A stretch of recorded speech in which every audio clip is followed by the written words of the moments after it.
afternoon, racing fans. This is Dr. K in Omaha, Nebraska, and we're doing another installment of the Go for the Gold Turf Racing Series. Today we're going to be talking about distance. It's something that most people don't really think about too much. They just assume a horse, whether they're running sprints and now going long, or going long and now going short, they just assume that parts is parts and they can do it all. But really, it's a lot like class. If they haven't done it before or done something somewhat similar, that it's really important that you not give them the benefit of the doubt. Don't assume they can do it until they've done it. And you need to think about distance the same way we talked about class in the last video. It's an issue of exclusion.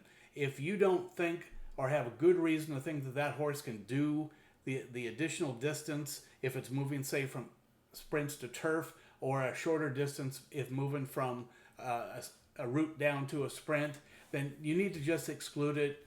And even if they've got a good Tomlinson or something, now in maidens you may want to do something a little bit different. We'll talk about that in a second. But I always try and apply what I call the 1/16th rule, plus or minus 1/16th.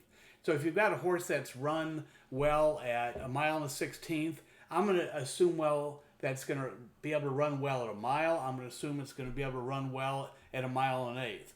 If it's only run a mile, I'll give it the option of being able to run up to a mile and a 16th, but I'm not really going to think that it can do the mile and an eighth if it's run really well at a mile. I'm not going to think it's going to be able to run a mile and an eighth unless it's a deep closer and it looks like it truly needs more distance, but was able to still run well at the mile anyway.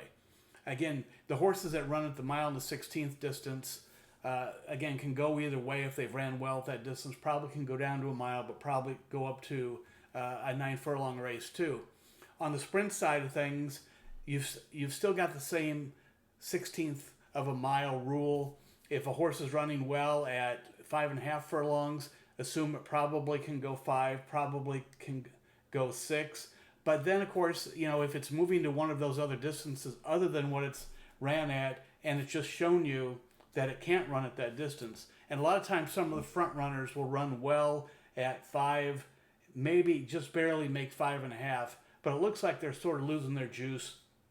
Don't just assume that they're going to be able to get the 6 furlong distance, but the 1/16th mile rule will serve you very well in your decisions on whether to exclude a horse. And so if a horse can't make the distance, if you don't think it can get there, you've got to exclude it. Now, the one exception is really the foreign horses, because at the Breeders' Cup time and other times during the year, you'll have horses that have just raced at 7 furlongs and haven't raced a route. Assume that if they're good at 7 furlongs, they're going to be okay at running at a mile and a mile and 16th, maybe even a little bit longer. But don't apply the same rule to the Euros the same way you would everybody else. And you almost never see Euros running longer than going shorter. It's always the other way around, where they've run maybe only 7 furlongs and they're going longer. But if they've run 7 furlongs, assume they can get that mile or mile and a 16th.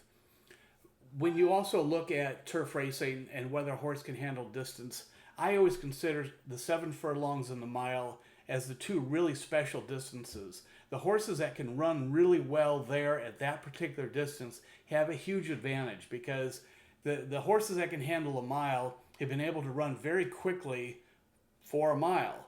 And that's kind of a special thing. They haven't had to reserve their energy as much. And the horses that can also close a little bit into a 7 furlong race, again, those two are just the special distances and give great deal of preference to those horses that can run that distance, whether it's 7 furlongs or a mile. But again, always think about distance as an issue of exclusion, not inclusion.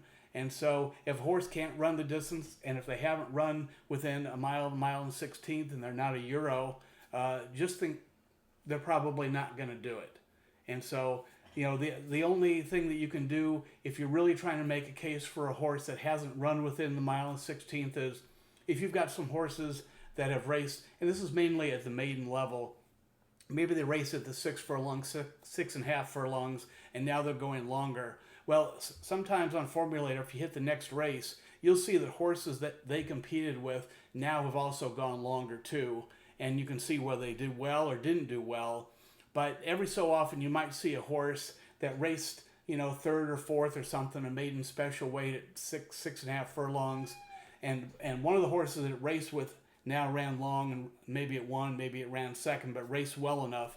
At that point, then maybe, particularly if the odds are 10 to 1 and up, maybe it's worth a shot. But again, always think of distance just like you do class. It's an issue of exclusion, and if they don't have it, they get the big X. So that's all for today.